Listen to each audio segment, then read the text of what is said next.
Praise the lord. ఈరోజు దేవుడు నీతో చెప్తున్న మాట, ఒకానొక రోజు ఈ లోకమంతా క్షీణిస్తుంది, కానీ క్రీస్తులో నిలబడిన వారు నిత్యంగా ప్రకాశిస్తారు.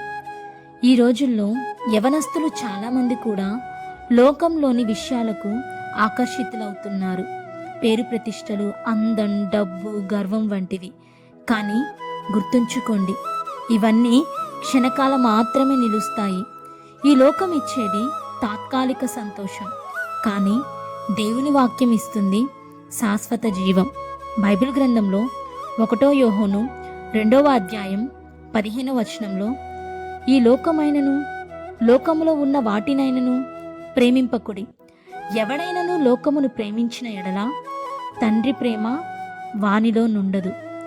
నీకు ఎంత ఆత్మవిశ్వాసం ఉన్నా, ఎంత బాగా మాట్లాడగలిగినా, ఎంత ఉన్నత స్థానంలో ఉన్నా, నీ హృదయం దేవుని నుండి దూరంగా ఉంటే అవన్నీ వ్యర్థమే. సమయం దగ్గరలోనే ఉంది.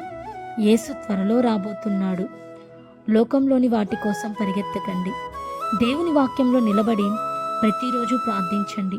ఆయన సన్నిధిని కోరుకోండి.